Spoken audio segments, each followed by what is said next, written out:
Otra pregunta rápida. El déficit. Quiero saber si usted le garantiza a los ciudadanos valencianos, a quienes viven allí, que no va a haber recortes, porque hasta ahora el cumplimiento era una cosa imposible en Valencia. ¿Usted va a poder cumplir con el déficit, que creo que este año va a ser en el 0,3, si no me equivoco?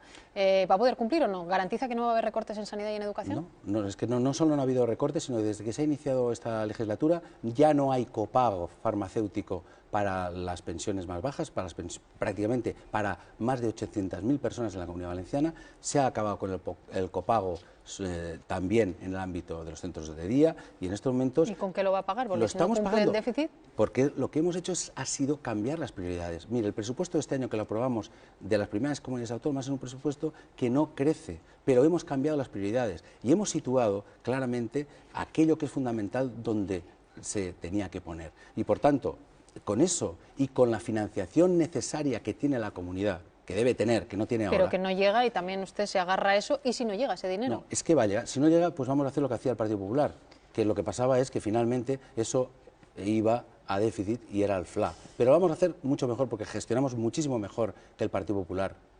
Veremos si es así. Y una cosa más ya.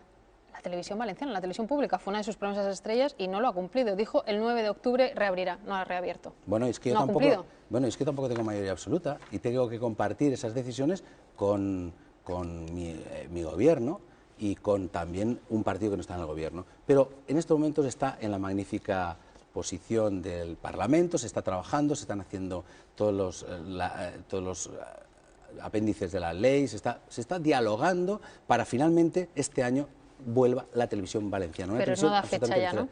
No voy a dar fecha. Ya no se atreve a dar fecha. Pero yo creo que va a ser, desde luego va a ser posible este año seguro. Y además es muy importante para los valencianos tener una televisión que rescate también nuestras lenguas, nuestra manera de entender la cultura. Bueno, le agradezco mucho al presidente de la Comunidad Valenciana que esté aquí para hablar de todos estos asuntos. Muchísimas gracias. Muchísimas gracias. Gracias por haber estado en directo en El Objetivo.